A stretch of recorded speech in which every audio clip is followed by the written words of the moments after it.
ಇವತ್ತು ನಾವು ಇವರನ್ನು ನೆನಪು ಮಾಡಿಕೊಳ್ಳೇಬೇಕು.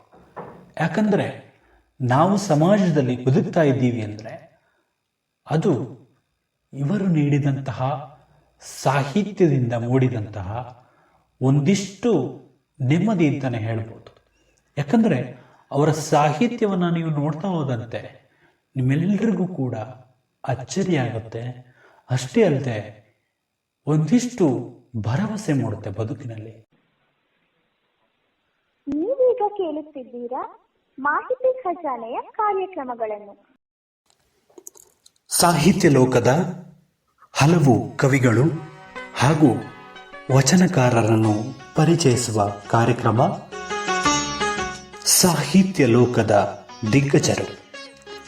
ಕೇಳಿ, ನಿಮ್ಮ ಮೆಚ್ಚಿನ ಮಾಹಿತಿ ಖಜಾನೆಯಲ್ಲಿ ಸಾಹಿತ್ಯ ಲೋಕದ ದಿಗ್ಗಜರು, ವಿವಿಧ ವಚನಕಾರರು ಹಾಗೂ ಕವಿಗಳನ್ನು ಪರಿಚಯಿಸುವ ವಿಶೇಷ ಮಾಲಿಕೆ.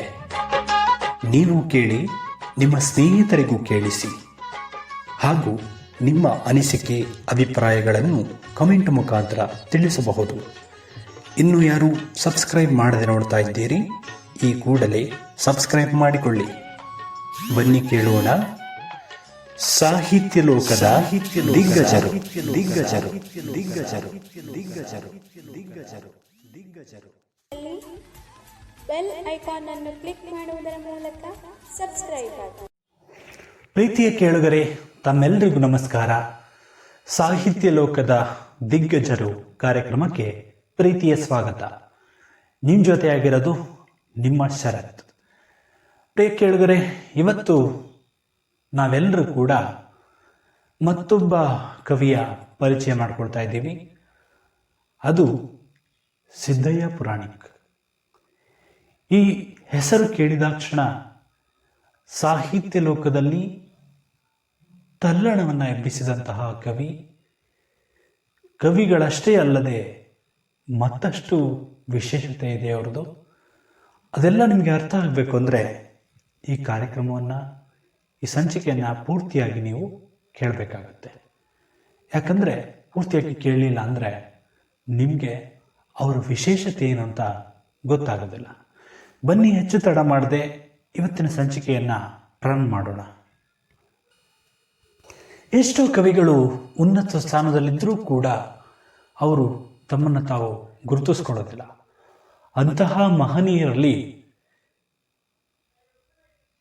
ಕಾವ್ಯಾನಂದ ಅಂತಕ್ಕಂತಹ ಕಾವ್ಯನಾಮದೊಂದಿಗೆ ಇದಿಷ್ಟೇ ಅಲ್ಲದೆ IAS ಅಧಿಕಾರಿಯಾಗಿ ಗುರುತಿಸಿಕೊಂಡರೂ ಕೂಡ ಯಾರಿಗೂ ತಿಳಿಯದೆ ತಮ್ಮ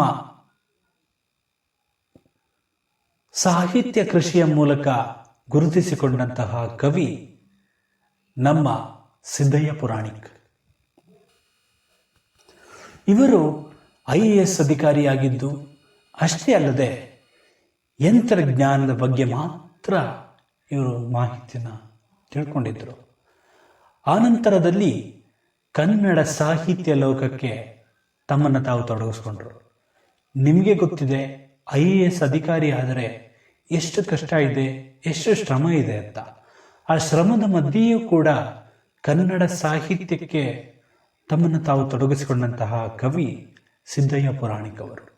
ಅವರ ಕವನಗಳು, ಕಾವ್ಯಗಳು, ಕಾದಂಬರಿಗಳು ಇವತ್ತಿಗೂ ಕೂಡ ಜನಮನ್ನಣೆಯನ್ನು ಗಳಿಸಿಕೊಂಡಿದೆ. ಅಷ್ಟೇ ಅಲ್ಲದೆ ಕನ್ನಡ ಸಾಹಿತ್ಯ ಲೋಕದಲ್ಲಿ ತನ್ನದೇ ಆದ ಮೈಲುಗಲ್ಲನ್ನು ಸೃಷ್ಟಿಸಿದೆ. ಇವರು 1918 ಜೂನ್ 18ರಂದು ಕೊಪ್ಪಳ ಜಿಲ್ಲೆಯ ದ್ಯಾಂಪುರ ಎಂಬಲ್ಲಿ ಜನ್ಮ ತಾಳ್ತಾರೆ. ಕಲ್ಲಿನಾಥ ಶಾಸ್ತ್ರಿ ಹಾಗೆ ದಾನಮ್ಮ ಅವರ ಪುತ್ರನಾಗಿ ನಮ್ಮ ಸಿದ್ದಯ್ಯ ಪುರಾಣಿಕ ಅವರು ಜನಿಸ್ತಾರೆ. ಇವರ ತಂದೆಯವರು ಪ್ರಮುಖವಾಗಿ ರಂಗಗೀತೆಗಳು ಹಾಗೆ ನೂರಾರು ರಂಗಗೀತೆಗಳನ್ನು ರಚನೆ ಮಾಡ್ತಾರೆ. ಅಷ್ಟೇ ಅಲ್ಲದೆ 10 ಪುರಾಣ ಕೃತಿಗಳು ಹಾಗೆ ಹಲವಾರು ನಾಟಕಗಳನ್ನು ಕೂಡ ಇವರು ರಚನೆ ಮಾಡ್ತಾರೆ. ಇದರಿಂದ ರಂಗಭೂಮಿಯ ಬೆಳವಣಿಗೆಗೆ ಇವರೂ ಕೂಡ ಒಂದು ರೀತಿಯ ಕಾರಣಕರ್ತರಾಗ್ತಾರೆ. ಅವರನ್ನೂ ಕೂಡ ಮುಂದಿನ ಸಂಚಿಕೆಯಲ್ಲಿ ಪರಿಚಯಿಸುವಂಥ ಪ್ರಯತ್ನವನ್ನು ನಾವು ಮಾಡ್ತೀವಿ. ಹಾಗಾಗಿ ಈ ಕಾರ್ಯಕ್ರಮಗಳನ್ನು ತಾವೆಲ್ಲರೂ ಕೂಡ ಪ್ರೀತಿಯಿಂದ ಕೇಳಬೇಕು ಅಂತ ವಿನಂತಿ ಮಾಡ್ತಾ ಇದ್ದೀನಿ. ಇವರ ಮಗ ಸಿದ್ದಯ್ಯ ಪುರಾಣಿಕ ಅವರಿಗೆ ತಂದೆಯಿಂದನೇ ಪಾಠ ಆಗುತ್ತೆ. ವ್ಯಾಕರಣ ಇರ್ಬೋದು, ಛಂದಸ್ಸು ಇರ್ಬೋದು, ಕಾವ್ಯಗಳ ಬಗ್ಗೆ. ಇದಿಷ್ಟೇ ಅಲ್ಲದೆ ಕೆಲವೊಂದು ರಾಮಾಯಣ ಇನ್ನಿತರ ಹಲವಾರು ಕೃತಿಗಳ ಬಗ್ಗೆ ಇವರಿಗೆ ಜ್ಞಾನವನ್ನು ನೀಡ್ತಾ ಹೋಗ್ತಾರೆ. ನೋಡಿ, ಒಂದು ಮನೆಯಲ್ಲಿ ಸಾಹಿತ್ಯ ತಿಳಿದಿರ್ತಕ್ಕಂತಹ ವ್ಯಕ್ತಿ ಇದ್ದರೆ ಅವರಲ್ಲೂ ಕೂಡ ಅವರ ಮಗನೂ ಕೂಡ ಸಾಹಿತ್ಯ ಆಗ್ತಾನೆ ಅನ್ನೋದಕ್ಕೆ ಈ ಒಂದು ಕುಟುಂಬನೇ ನಿದರ್ಶನ ಅಂತ ಹೇಳ್ಬೋದು. ಯಾಕಂದರೆ ಮಕ್ಕಳ ಮನಸ್ಸು ತುಂಬ ಸೂಕ್ಷ್ಮವಾಗಿರುತ್ತೆ. ಆ ಸನ್ನಿವೇಶದಲ್ಲಿ ಬಾಲ್ಯದಲ್ಲಿ ಒಂದು ರಾಮಾಯಣ ಹೇಳ್ತಕ್ಕಂಥದ್ದು ಅಥವಾ ಒಂದು ಕಥೆಗಳು, ಕಾವ್ಯಗಳ ಬಗ್ಗೆ ಮಾಹಿತಿ ನೀಡ್ತಕ್ಕಂಥದ್ದು ಅಥವಾ ಒಂದಿಷ್ಟು ಜ್ಞಾನವನ್ನು ಹೆಚ್ಚಿಸುವಂತಹ ಒಂದಿಷ್ಟು ಕಲೆಯನ್ನು ಹೇಳ್ಕೊಡ್ತಕ್ಕಂಥದ್ದು, ಪದ್ಯಗಳ ರಚನೆಯ ಬಗ್ಗೆ ಮಾಹಿತಿ ಕೊಡ್ತಕ್ಕಂಥದ್ದು, ಇವುಗಳನ್ನೆಲ್ಲ ಮಾಡಬೇಕಾಗತ್ತೆ. ಯಾವುದೇ ಒಂದು ಕಾವ್ಯ ಹುಟ್ಟಬೇಕು ಅಂದರೆ ಅದರ ಹಿಂದೆ ಬಹಳಷ್ಟು ಶ್ರಮ ಇರುತ್ತೆ. ಈಗ ನಾವು ಒಂದು ಕಾದಂಬರಿಯನ್ನು ಓದ್ತಾ ಇದ್ದೀವಿ ಅಂದರೆ ಆ ಕಾದಂಬರಿ ಹಿಂದೆನೂ ಕೂಡ ಬಹಳಷ್ಟು ಶ್ರಮ ಇರುತ್ತೆ. ಹಾಗೆಯೇ ನಾವು ಕೇವಲ ಅದನ್ನು ಓದಿ ತಿಳ್ಕೊಳ್ಳೋ ಅಷ್ಟೇ ಅಲ್ಲದೆ ಒಂದಿಷ್ಟು ಜನರಿಗೆ ಅದರ ಬಗ್ಗೆ ಮಾಹಿತಿ ನೀಡಿದಾಗ ಅವರು ಕೂಡ ಆ ಸಾಹಿತ್ಯವನ್ನು ಓದುತ್ತಾರೆ. ಸಾಹಿತ್ಯದಲ್ಲಿ ಹಲವಾರು ಇದೆ, ಜನಪದ ಇನ್ನಿತರ ಹಲವಾರು ಸಾಹಿತ್ಯ ಪ್ರಕಾರಗಳಿದೆ. ಆ ಸಾಹಿತ್ಯ ಪ್ರಕಾರಗಳನ್ನು ನಾವು ಬಳಸ್ಕೊಂಡು ನಮ್ಮ ಜ್ಞಾನವನ್ನು ಹೆಚ್ಚಿಸಿಕೊಂಡಾಗ ನಮ್ಮಲ್ಲಿಯೂ ಕೂಡ ಒಂದಿಷ್ಟು ಸಾಹಿತ್ಯ ಕೃತಿಗಳು ಬೆಳಕು ಚೆಲ್ಲೋದಕ್ಕೆ ಸಾಧ್ಯ ಆಗುತ್ತೆ. ಯಾರೇ ವ್ಯಕ್ತಿ ಸಾಹಿತ್ಯವನ್ನು ರಚನೆ ಮಾಡಬೇಕು ಅಂದರೆ ಮೊಟ್ಟ ಮೊದಲನೇದಾಗಿ ಸಿದ್ದಯ್ಯ ಪುರಾಣಿಕರಿಗೇನು ಪಾಠವನ್ನು ಅವ್ರ ತಂದೆ ಹೇಳಿಕೊಟ್ರು, ಆ ರೀತಿ ಒಂದಿಷ್ಟು ಬಾಲ್ಯ ಪಾಠಗಳನ್ನು ಕಲಿಯೋದು ಬಹಳ ಮುಖ್ಯ ಆಗುತ್ತೆ. ಆವಾಗ ಮಾತ್ರ ಸಾಹಿತ್ಯ ಅನ್ನೋದು ರೂಪುಗೊಳ್ಳೋದಕ್ಕೆ ಸಾಧ್ಯವಾಗುತ್ತೆ. ಹೀಗೆ ನಮ್ಮ ಸಿದ್ದಯ್ಯ ಪುರಾಣಿಕರಿಗೆ ಬಾಲ್ಯದಿಂದನೇ ಮನೆಯಲ್ಲಿಯೇ ಕನ್ನಡ ಸಾಹಿತ್ಯದ ಲೋಕ ರೂಪುಗೊಂಡಿದ್ದು ಅವರ ಒಂದು ಪುಣ್ಯ ಅಂತಲೇ ಹೇಳ್ಬೋದು. ನೀವು ಇವತ್ತು ಅವರ ಸಾಹಿತ್ಯವನ್ನು ಓದ್ತಾ ಇದ್ದೀವಿ ಅಂದರೆ ಅದು ಅವರ ತಂದೆ ತಾಯಿಗಳು ಮಾಡಿದ ಪುಣ್ಯ. ಯಾಕಂದರೆ ಆ ತಂದೆ ಅವರಿಗೆ ಆ ಸಾಹಿತ್ಯದ ಬಗ್ಗೆ ಅರಿವು ನೀಡಲಿಲ್ಲ ಅಂದರೆ ಇವತ್ತು ಅವರು ಸಾಹಿತ್ಯವನ್ನು ರಚನೆ ಮಾಡೋದಕ್ಕಾಗ್ತಿರ್ಲಿಲ್ಲ. ಅಷ್ಟೇ ಅಲ್ಲದೆ ಆ ಸಾಹಿತ್ಯಗಳು ನಮಗೂ ಕೂಡ ಸಿಗ್ತಾ ಇರಲಿಲ್ಲ. ಯಾವುದೇ ಒಬ್ಬ ವ್ಯಕ್ತಿ ತನ್ನ ಜೀವನವನ್ನು ರೂಪಿಸ್ಕೋಬೇಕು ಅಥವಾ ತಾನೇನೋ ಒಂದು ಗಳಿಸ್ಕೊಂಡಿದ್ದೀನಿ ಅಂದರೆ ಉಳಿಸ್ಕೋಬೇಕು ಅಂದರೆ ಇಂತಹ ಮಹಾನ್ ವ್ಯಕ್ತಿಗಳ ಒಂದು ನಿದರ್ಶನ ನಮಗೆ ಮುಖ್ಯ ಆಗುತ್ತೆ. ನಮಗೆ ಕಷ್ಟ ಇದೆ, ನೋವಿದೆ ಅಥವಾ ಏನೋ ಒಂದು ಸಮಸ್ಯೆ ಇದೆ ಅಂತ ಕುಗ್ಗೋ ಬದಲು ಇಂತಹ ಮಹಾನ್ ವ್ಯಕ್ತಿಗಳ ವಿಷಯಗಳನ್ನ ತಿಳ್ಕೊಂಡು ನಾವು ಮುಂದುವರಿಯೋದು ಬಹಳ ಉತ್ತಮ ಆಗುತ್ತೆ. ಎಷ್ಟೋ ಜನರಿಗೆ ಸಾಹಿತ್ಯದ ಮೇಲೆ ಅಭಿರುಚಿ ಇದ್ದರೂ ಕೂಡ ಸಾಹಿತ್ಯವನ್ನು ಹೇಗೆ ರಚನೆ ಮಾಡಬೇಕು ಅಂತ ಹೇಳ್ಕೊಡೋರು ಇರೋದಿಲ್ಲ. ಅಂತಹ ಸನ್ನಿವೇಶದಲ್ಲಿ ನಮ್ಮ ಸಾಹಿತ್ಯ ಪ್ರಪಂಚ ಇವತ್ತಿಗೂ ಕೂಡ ಬೆಳವಣಿಗೆ ಆಗ್ತಾ ಇದೆ. ಅಷ್ಟೇ ಅಲ್ಲದೆ ಎಷ್ಟೋ ಹೊಸ ಹೊಸ ಸಾಹಿತಿಗಳು ಹುಟ್ಕೊಳ್ತಾ ಇದ್ದಾರೆ.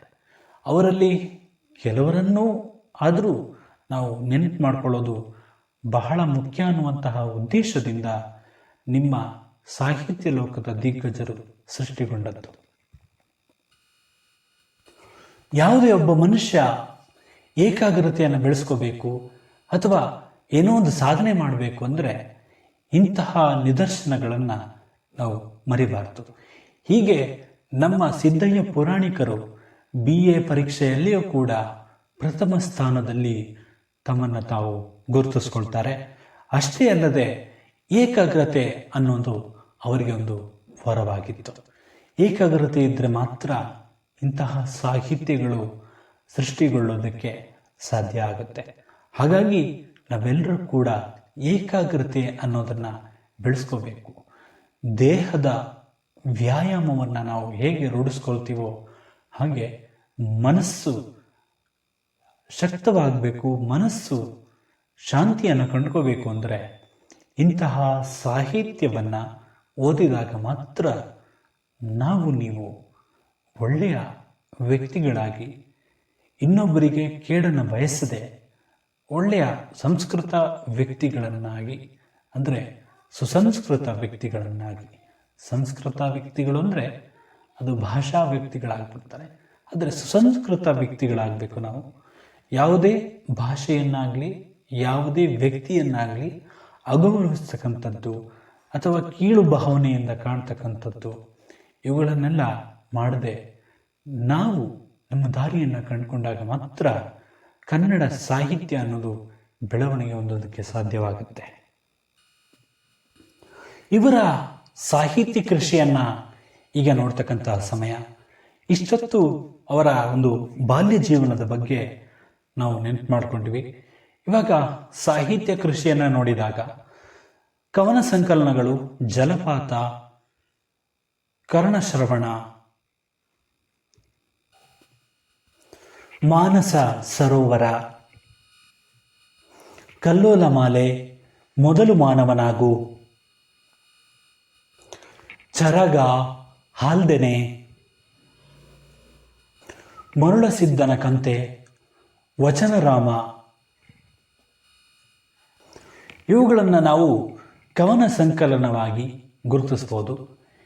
ಇನ್ನು ನಾಟಕಗಳ ಕಡೆ ಬರೋದಾದರೆ ಮೊದಲನೇದು ಆತ್ಮಾರ್ಪಣ, ಭಾರತ ವೀರ, ರಜತ ರೇಖೆ, ಭಗ್ನನೂಪುರ, ನ್ಯಾಯ ನಿರ್ಣಯ, ಇವುಗಳನ್ನು ನಾಟಕವಾಗಿ ನಾವು ಗುರುತಿಸ್ಬೋದು. ಇನ್ನು ಕೆಲವು ಜೀವನ ಚರಿತ್ರೆಯನ್ನು ಕೂಡ ಇವರು ಬರೀತಾರೆ. ಅದರಲ್ಲಿ ಶರಣಾಮೃತ ಅಂತಕ್ಕಂಥದ್ದು, ಅಂದರೆ ಇದರಲ್ಲಿ ವಚನಕಾರರ ಬಗ್ಗೆ, ಶಿವಶರಣರ ಬಗ್ಗೆ ಇವರು ಇಲ್ಲಿ ಬೆಳಕು ಚೆಲ್ತಕ್ಕಂತಹ ಪ್ರಯತ್ನವನ್ನು ಮಾಡ್ತಾರೆ. ಇನ್ನು ಹಲವಾರು ಈಗ ಹೇಳ್ತಕ್ಕಂತಹ ಎಲ್ಲ ನಾಟಕಗಳಲ್ಲಿ ಕೂಡ ಅವರು ಒಂದೊಂದು ರೀತಿಯ ಕಲ್ಪನೆಗಳನ್ನು ಬಿತ್ತುತ್ತಾ ಹೋಗ್ತಾರೆ. ಆ ನಾಟಕಗಳನ್ನು ಕೇಳುವಂತಹ ಪ್ರಯತ್ನವನ್ನು ನೀವಾದರೂ ಮಾಡಿ ಅಂತ ಹೇಳೋದಕ್ಕೆ ಬಯಸ್ತೀನಿ.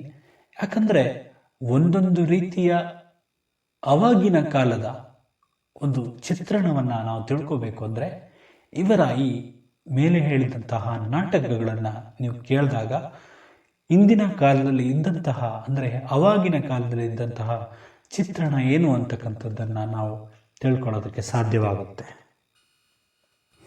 ಇದಿಷ್ಟೇ ಅಲ್ಲದೆ ಬಸವಣ್ಣನವರ ಜೀವನ ಹಾಗೂ ಸಂದೇಶ, ಹರ್ಡೇಕರ್ ಮಂಜಪ್ಪ, ಮಿರ್ಜಾ ಗಾಲಿಬ್, ಮಹಾದೇವಿ, ಅಲ್ಲಮ ಪ್ರಭು, ಇವಿಷ್ಟು ಜೀವನ ಚರಿತ್ರೆ. ಆದರೆ ಇನ್ನು ಕಥಾ ಸಂಕಲನಗಳನ್ನು ನೋಡೋದಾದರೆ ಕಥಾ ಮಂಜರಿ, ತುಷಾರ ಅಂತಕ್ಕಂಥದ್ದು. ಇನ್ನು ಕಾದಂಬರಿಗಳಲ್ಲಿ ತ್ರಿಭುವನ ಮಲ್ಲ, ಹಾಗೆ ಮಕ್ಕಳ ಸಾಹಿತ್ಯ, ತುಪ್ಪ ರೊಟ್ಟಿಗೆ, ಗಿಲ್ ಗರಗರಚ್ಚಿ, ಇವೆಲ್ಲ ಮಕ್ಕಳ ಸಾಹಿತ್ಯವನ್ನು ನಾವಿಲ್ಲಿ ಗುರುತಿಸ್ತೇವೆ. ಇದಿಷ್ಟೇ ಅಲ್ಲದೆ ತಿರುಗಲೆ ತಿರುಗುಯ್ಯಾಲೆ, ಹಾಗೆ ಬಣ್ಣದ ಓಕುಳಿ, ಇವುಗಳನ್ನ ಗುರುತಿಸ್ಬೋದು. ಇನ್ನು ಅನುವಾದ ಕೃತಿಗಳು ನಜೀರ್ ಅಕ್ಬಾರ್ ಅಂತಕ್ಕಂಥದ್ದು, ಒಂದು ಊರಿನ ಕಥೆ. ಇದಿಷ್ಟೇ ಅಲ್ಲದೆ ಸಂಪಾದಿತ ಕೃತಿಗಳು ರತ್ನಾಕರನ ವರ್ಣನೆ, ಶ್ರೀಕಾರ, ಮಹಾತ್ಮ ಕನಕದಾಸ ಪ್ರಶಸ್ತಿ, ಸರಹದ್ ಗಾಂಧಿ, ಸಿದ್ಧಗಂಗಾ ಶ್ರೀ. ಇದಿಷ್ಟೇ ಅಲ್ಲದೆ ಬಸವ ಮತ್ತು ದಲಿತೋದಯ, ಬಸವ ದರ್ಶನ, ಇವುಗಳನ್ನೆಲ್ಲ ನಾವು ಪ್ರಮುಖವಾಗಿ ಗುರುತಿಸಬಹುದು. ಇವತ್ತಿಗೂ ಕೂಡ ಕನ್ನಡ ಸಾಹಿತ್ಯದ ಪ್ರೇಮಿಗಳು, ಕನ್ನಡದ ಪ್ರೇಮಿಗಳೇನಿದ್ದೀರಿ ಇದ್ದೀವಿ, ಎಲ್ಲರೂ ಕೂಡ ಸಿದ್ದಯ್ಯ ಪುರಾಣಿಕರ ಇಂತಹ ಸಾಹಿತ್ಯವನ್ನು ಓದಿ ನಾವು ಇವತ್ತಿಗೂ ಕೂಡ ಒಂದಿಷ್ಟು ಮಾಹಿತಿಯನ್ನು ಕಲೆ ಹಾಕುವಂಥ ಪ್ರಯತ್ನವನ್ನು ಮಾಡಿದ್ದೀವಿ, ಇನ್ನು ಮುಂದೆನೂ ಕೂಡ ಮಾಡ್ತಾನೆ ಇರಬೇಕು. ಯಾಕಂದರೆ ಒಂದು ಪರಂಪರೆಯ ಬಗ್ಗೆ ಅಥವಾ ಒಂದು ಸಾಹಿತ್ಯದ ಬಗ್ಗೆ, ಒಬ್ಬ ವ್ಯಕ್ತಿಯ ಬಗ್ಗೆ ನಾವು ತಿಳಿತಾ ಹೋದಂತೆ ಹಲವಾರು ನಮಗೇ ತಿಳಿಯದ ಮಾಹಿತಿಗಳು ಇವತ್ತು ನಮಗೆ ತಿಳಿತವೆ. ನಿಜಕ್ಕೂ ನನಗೂ ಕೂಡ ಇಷ್ಟೊಂದು ಮಾಹಿತಿಗಳು ತಿಳಿದೇ ಇರಲಿಲ್ಲ ಸ್ನೇಹಿತರೆ. ಅಂತಹ ಒಂದು ಜಾಡನ್ನು ಹಿಡಿದು ಹೋದಾಗ, ಅವರ ಬಗ್ಗೆ ಮಾಹಿತಿಯನ್ನು ಸಂಗ್ರಹಿಸಲು ಹೊರಟಾಗ ಹಲವಾರು ಮಾಹಿತಿಗಳು, ನಮಗೆ ಗೊತ್ತಿರತಕ್ಕಂತಹ ಮಾಹಿತಿಗಳು, ಇದುವರೆಗೂ ಕೂಡ IAS ಅಧಿಕಾರಿ ಆಗಿದ್ರು ಸಿದ್ದಯ್ಯ ಪುರಾಣಿಕ್ ಅಂತ ಹೇಳಿ ನನಗೆ ಗೊತ್ತಿಲ್ಲ. ಹೌದು ಸ್ನೇಹಿತರೆ, ಈ ವಾಹಿನಿಯಿಂದ, ಮಾಹಿತಿ ಖಜಾನೆಯಿಂದ ನಾನು ಕೂಡ ತಿಳ್ಕೊಂಡಿದ್ದೀನಿ, ನೀವು ಕೂಡ ತಿಳ್ಕೊಳ್ತಾ ಇದ್ದೀರಿ. ಯಾಕಂದರೆ ನಾವು ಕೇವಲ ಮಾಹಿತಿಯನ್ನು ನೀಡೋದಷ್ಟೇ ಅಲ್ಲ, ಅದನ್ನು ಕೇಳೋದು, ಅದನ್ನು ಒಂದಿಷ್ಟು ತಿಳ್ಕೊಳ್ಳುವಂಥದ್ದು, ಇವೆಲ್ಲವೂ ಕೂಡ ಮಾಡಿದಾಗ ಮಾತ್ರ ನಾವು ಕೂಡ ಒಂದಿಷ್ಟು ಜ್ಞಾನವನ್ನು ಸಂಪಾದನೆ ಮಾಡೋದಕ್ಕೆ ಸಾಧ್ಯವಾಗುತ್ತೆ. ಇವರು ಪ್ರಮುಖವಾಗಿ ಕನ್ನಡ, ಉರ್ದು, ಹಿಂದಿ, ಇಂಗ್ಲಿಷ್, ಸಂಸ್ಕೃತ ಭಾಷೆಗಳಲ್ಲಿ ಪಾಂಡಿತ್ಯವನ್ನು ಹೊಂದಿದ್ದನ್ನು ನಾವು ಪ್ರಮುಖವಾಗಿ ಗುರುತಿಸುತ್ತೇವೆ. ಇದಿಷ್ಟೇ ಅಲ್ಲದೆ ಬಸವ ಸಮಿತಿಯ ಅಧ್ಯಕ್ಷರಾಗಿ, ಹಾಗೆ ಕನ್ನಡ ಸಾಹಿತ್ಯ ಪರಿಷತ್ತು, ಕನ್ನಡ ಸಾಹಿತ್ಯದೊಂದಿಗೆ, ತಮ್ಮ ಕನ್ನಡ ಸಾಹಿತ್ಯಿಕ ಸಂಸ್ಥೆಗಳೊಂದಿಗೆ ಹೆಚ್ಚಿನ ಒಡನಾಟವನ್ನು ಇಟ್ಕೊಂಡಿದ್ದಂತಹ ಕವಿ ಸಿದ್ದಯ್ಯ ಪುರಾಣಿಕ್ ಅವರು. ಸ್ನೇಹಿತರೆ, ನಾವು ಸಾಮಾಜಿಕವಾಗಿ ಕನ್ನಡ ಸಾಹಿತ್ಯವನ್ನು ತಿಳ್ಕೊಳ್ತಕ್ಕಂತಹ ವ್ಯಕ್ತಿಗಳು ಅಥವಾ ಕನ್ನಡ ಸಾಹಿತ್ಯವನ್ನು ರಚನೆ ಮಾಡ್ತಕ್ಕಂತಹ ವ್ಯಕ್ತಿಗಳು ಸಾಮಾಜಿಕವಾಗಿಯೂ ಕೂಡ ತಮ್ಮನ್ನು ತಾವು ತೊಡಗಿಸ್ಕೊಂಡಿರ್ತಾರೆ. ಅಂಥವರಲ್ಲಿ ನಮ್ಮ ಸಿದ್ದಯ್ಯ ಪುರಾಣಿಕರು ಕೂಡ ಒಬ್ಬರು. ಯಾಕಂದರೆ ಅವರು ಸಾಮಾಜಿಕವಾಗಿಯೂ ಇರ್ತಕ್ಕಂತಹ ಸವಾಲುಗಳ ಬಗ್ಗೆ ಧ್ವನಿ ಎತ್ತಕ್ಕಂಥದ್ದು, ಹಾಗೆ ಆಗ್ತಕ್ಕಂತಹ ಅನ್ಯಾಯದ ಬಗ್ಗೆ ಲೇಖನಗಳನ್ನು ಬರೀತಕ್ಕಂಥದ್ದು, ಸಾಹಿತ್ಯವನ್ನು ರಚನೆ ಮಾಡ್ತಕ್ಕಂಥದ್ದು, ಅರಿವು ಮೂಡಿಸ್ತಕ್ಕಂಥದ್ದು, ಮುಖ್ಯವಾಗಿ ಜನರಿಗೆ ಅರಿವು ಮೂಡಿಸ್ತಕ್ಕಂತಹ ಪ್ರಯತ್ನವನ್ನು ಮಾಡ್ತಂತಹ ವ್ಯಕ್ತಿ ನಮ್ಮ ಸಿದ್ದಯ್ಯ ಪುರಾಣಿಕ್ ಅವರು. ಕನ್ನಡ ಸಾಹಿತ್ಯ ನಿಘಂಟು ಏನಿದೆ, ಆ ನಿಘಂಟಿಗೂ ಕೂಡ ಇವರು ಸದಸ್ಯರಾಗಿದ್ದರು. ಅಷ್ಟೇ ಅಲ್ಲದೆ ಕನ್ನಡ ಸಾಹಿತ್ಯಕ್ಕೆ ತಾವು ಏನೇನು ಮಾಡಬಹುದಾಗಿತ್ತೋ ಅದನ್ನೆಲ್ಲ ಮಾಡಿದ್ದಾರೆ. ನಿಜಕ್ಕೂ ಹೆಮ್ಮೆ ಅನಿಸುತ್ತೆ. ಕನ್ನಡ ಸಾಹಿತ್ಯ ಇಷ್ಟೊಂದು ಬೆಳವಣಿಗೆ ಹೊಂದೋದಕ್ಕೆ ಒಬ್ಬೊಬ್ಬರು ಕೂಡ ಒಂದೊಂದು ರೀತಿಯ ಪಾತ್ರವನ್ನು ವಹಿಸಿದ್ದಾರೆ. ಈಗ ರಂಗಭೂಮಿಯ ಕಡೆಗೆ ಹೊರಟಾಗ ರಂಗಭೂಮಿಯಿಂದನೂ ಕೂಡ ಕನ್ನಡ ಸಾಹಿತ್ಯ ಬೆಳವಣಿಗೆ ಹೊಂದಿದೆ. ಅಷ್ಟೇ ಅಲ್ಲದೆ ನಮ್ಮ ಕವಿಗಳಿಂದಲೂ ಕೂಡ ಕನ್ನಡ ಸಾಹಿತ್ಯ ಬೆಳವಣಿಗೆ ಹೊಂದ್ತಾ ಇದೆ. ಇಷ್ಟೇ ಅಲ್ಲದೆ ನಮ್ಮಂತಹ ಅಂದರೆ ಸಾಹಿತ್ಯ ರಚನೆಯ ಅಭಿರುಚಿಯನ್ನು ಇಟ್ಕೊಂಡಿರ್ತಕ್ಕಂಥವರು ಅಥವಾ ಸಾಹಿತ್ಯವನ್ನು ಗೀಚಿರ್ತಕ್ಕಂತಹ ಯುವ ಮನಸ್ಸುಗಳಿಂದಲೂ ಕೂಡ ಕನ್ನಡ ಸಾಹಿತ್ಯ ಇವತ್ತು ಬೆಳವಣಿಗೆ ಹೊಂದ್ತಾ ಇದೆ. ಇವರು ಸೆಪ್ಟೆಂಬರ್ 5, 1994ರಂದು ವಿಧಿವಶರಾಗ್ತಾರೆ. ಇವತ್ತು ನಾವು ಇವರನ್ನು ನೆನಪು ಮಾಡಿಕೊಳ್ಳೇಬೇಕು. ಯಾಕಂದರೆ ನಾವು ಸಮಾಜದಲ್ಲಿ ಬದುಕ್ತಾ ಇದ್ದೀವಿ ಅಂದರೆ ಅದು ಇವರು ನೀಡಿದಂತಹ ಸಾಹಿತ್ಯದಿಂದ ಮೂಡಿದಂತಹ ಒಂದಿಷ್ಟು ನೆಮ್ಮದಿ ಅಂತಲೇ ಹೇಳ್ಬೋದು. ಯಾಕಂದರೆ ಅವರ ಸಾಹಿತ್ಯವನ್ನು ನೀವು ನೋಡ್ತಾ ಹೋದಂತೆ ನಿಮ್ಮೆಲ್ಲರಿಗೂ ಕೂಡ ಅಚ್ಚರಿಯಾಗುತ್ತೆ. ಅಷ್ಟೇ ಅಲ್ಲದೆ ಒಂದಿಷ್ಟು ಭರವಸೆ ಮೂಡುತ್ತೆ ಬದುಕಿನಲ್ಲಿ. ಅದು ಮುಖ್ಯ. ಮನುಷ್ಯ ಬದುಕ್ತಾನೆ ನಿಜ, ಆದರೆ ಭರವಸೆಯ ಬದುಕಿದೆಯಲ್ಲ ಅದು ಬಹಳ ಮುಖ್ಯ ಆಗುತ್ತೆ. ಸಿದ್ದಯ್ಯ ಪುರಾಣಿಕರು ತಮ್ಮೆಲ್ಲ ಸಾಹಿತ್ಯದಲ್ಲಿಯೂ ಕೂಡ ತಮ್ಮ ವ್ಯಕ್ತಿಗಳು, ಜನರು ಹೇಗೆ ಬದುಕಬೇಕು, ಹೇಗೆ ತಮ್ಮ ಜೀವನವನ್ನು ರೂಪಿಸ್ಕೋಬೇಕು ಅಂತಕ್ಕಂತಹ ವಿಷಯವನ್ನು ತಮ್ಮ ನಾಟಕಗಳಲ್ಲಿ, ಕೃತಿಗಳಲ್ಲಿ, ಕಾವ್ಯಗಳಲ್ಲಿ, ಕವನಗಳಲ್ಲಿ ತಿಳಿಸ್ಕೊಟ್ಟಿದ್ದಾರೆ. ಆ ಕವನಗಳನ್ನು ಕೇಳ್ತಕ್ಕಂಥದ್ದು, ಕಾವ್ಯಗಳನ್ನು ಓದ್ತಕ್ಕಂಥದ್ದು, ಹಾಗೆ ಅವರು ಬರೆದಂತಹ ನಾಟಕಗಳನ್ನು ಓದಿದಾಗ ನಮ್ಮೆಲ್ಲರಿಗೂ ಕೂಡ ಏನು ನಮ್ಮ ಬದುಕು ಅಂದರೆ ಏನು ಅಂತಕ್ಕಂತಹ ವಿಷಯ ತಿಳಿಯೋದಕ್ಕೆ ಸಾಧ್ಯ ಆಗುತ್ತೆ. ಹೀಗೆ ನಮ್ಮ ಸಿದ್ದಯ್ಯ ಪುರಾಣಿಕರು ಸಾಹಿತ್ಯ ಲೋಕ ಅಷ್ಟೇ ಅಲ್ಲದೆ ಆಡಳಿತ ವಿಭಾಗದಲ್ಲಿಯೂ ಕೂಡ ತಮ್ಮನ್ನು ತಾವು ತೊಡಗಿಸಿಕೊಂಡದ್ದು ಅಚ್ಚರಿಯ ವಿಷಯ ಅನಿಸುತ್ತೆ. ಯಾಕಂದರೆ ಸಾಹಿತ್ಯ ಅಂದ ತಕ್ಷಣ ಕೇವಲ ಸಾಹಿತ್ಯದಲ್ಲಿಯೇ ಇರಬೇಕು ಅಂತಕ್ಕಂತಹ ಒಂದು ನಂಬಿಕೆ ಹೊರಟು ಹೋಗಿದೆ. ಇವತ್ತು ಎಲ್ಲರೂ ಕೂಡ ತಮ್ಮ ವೃತ್ತಿಯನ್ನಾಗಿ, ಪ್ರವೃತ್ತಿಯನ್ನಾಗಿ ಮಾಡಿಕೊಂಡಿರ್ತಾರೆ. ಅಂದರೆ ವೃತ್ತಿನೇ ಬೇರೆ ಇರುತ್ತೆ, ಅವರ ಅಭಿರುಚಿನೇ ಬೇರೆ ಇರುತ್ತೆ. ಹಾಗೆ ನಮ್ಮ ಸಿದ್ದಯ್ಯ ಪುರಾಣಿಕರು ಕೇವಲ ಸಾಹಿತ್ಯದಲ್ಲಿ ಅಷ್ಟೇ ಅಲ್ಲದೆ ತಮ್ಮ ವೃತ್ತಿ ಜೀವನದಲ್ಲಿ ತಹಶೀಲ್ದಾರರಾಗಿ, IAS ಅಧಿಕಾರಿಯಾಗಿ, ಇದಿಷ್ಟೇ ಅಲ್ಲದೆ ಆಡಳಿತ ವಿಭಾಗದಲ್ಲಿ ತಮ್ಮನ್ನು ತಾವು ತೊಡಗಿಸಿಕೊಂಡಂತಹ ಅಚ್ಚರಿಯ ವಿಷಯ ಇವತ್ತು ನಾನೆಂತೂ ತಿಳ್ಕೊಂಡಿದ್ದೀನಿ. ನೀವು ಕೂಡ ಈ ಸಾಹಿತ್ಯ ಸಂಚಿಕೆಯನ್ನು ಕೇಳಿದ ಮೇಲೆ ನೀವು ಕೂಡ ತಿಳ್ಕೊಂಡಿದ್ದೀರಾ ಅಂತ ಭಾವಿಸ್ತೀನಿ. ವಚನೋದ್ಯಾನ ಅಂತಕ್ಕಂತಹ ಕೃತಿಗೆ ಕಲಕಟ್ಟೆಯ ಒಂದು ಪ್ರಶಸ್ತಿಯನ್ನು ಕೂಡ ಇಲ್ಲಿ ನೀಡಿ ಗೌರವಿಸಲಾಗಿದೆ. ಇವರು ಕನ್ನಡ ಸಾಹಿತ್ಯ ಅಷ್ಟೇ ಅಲ್ಲದೆ ವಚನ ಸಾಹಿತ್ಯದಲ್ಲಿಯೂ ಕೂಡ ತಮ್ಮನ್ನು ತಾವು ತೊಡಗಿಸಿಕೊಂಡಂಥದ್ದು ಮತ್ತೊಂದು ವಿಶೇಷತೆ ಅಂತಲೇ ಹೇಳಬಹುದು. ಯಾಕಂದರೆ ಕನ್ನಡ ಸಾಹಿತ್ಯ ಅಂದ ತಕ್ಷಣ ಕೇವಲ ಕನ್ನಡ ಸಾಹಿತ್ಯದಲ್ಲಿಯೇ ತಮ್ಮನ್ನು ತೊಡಗಿಸ್ಕೊಳ್ತಕ್ಕಂಥದ್ದು. ಇದಿಷ್ಟೇ ಅಲ್ಲದೆ ಜಾನಪದ ಸಾಹಿತ್ಯದಲ್ಲಿಯೂ ಕೂಡ ಅವರು ನಮ್ಮ ಸಿದ್ದಯ್ಯ ಪುರಾಣಿಕರು ತೊಡಗಿಸಿಕೊಂಡಿದ್ದಾರೆ. ವಚನ ಸಾಹಿತ್ಯದಲ್ಲಿ ಹಲವಾರು ವಚನಕಾರರ ಬಗ್ಗೆ ಜೀವನ ಚರಿತ್ರೆಯನ್ನು ರಚಿಸ್ತಕ್ಕಂಥದ್ದು, ಹಾಗೆ ಅವರು ಹೇಳಿದಂತಹ ನೀತಿಗಳ ಬಗ್ಗೆ ಜನರಿಗೆ ತಿಳಿಯಪಡಿಸ್ತಕ್ಕಂತಹ ಪ್ರಯತ್ನ ನಮ್ಮ ಸಿದ್ದಯ್ಯ ಪುರಾಣಿಕರದಾಗಿತ್ತು.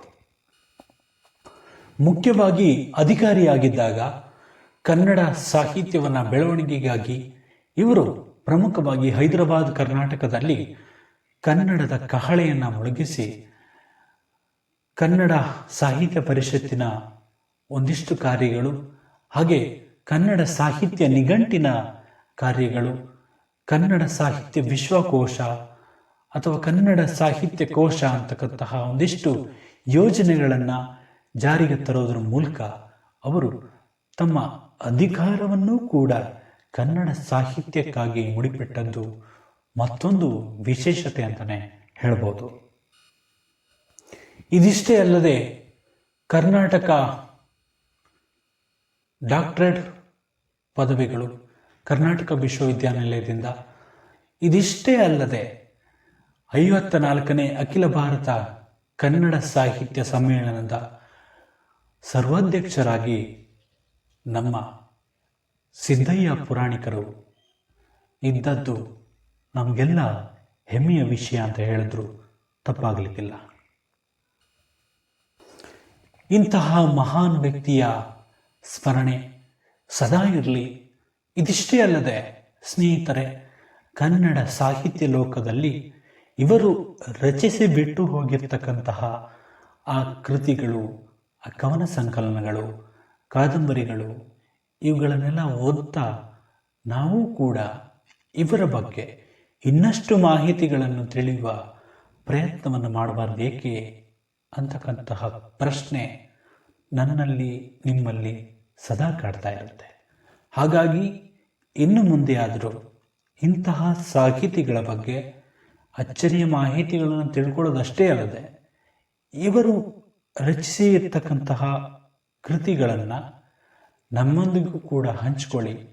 ಆವಾಗ ನಮಗೂ ಕೂಡ ಒಂದಿಷ್ಟು ಮಾಹಿತಿಗಳು ಸಿಗುತ್ತೆ, ಹಾಗೆ ಅವರ ಸಾಹಿತ್ಯದ ಬಗ್ಗೆ ನಮಗೂ ಕೂಡ ಅರಿವು ಮೂಡಿಸ್ಕೊಳ್ಳೋದಕ್ಕೆ ಸಾಧ್ಯ ಆಗುತ್ತೆ.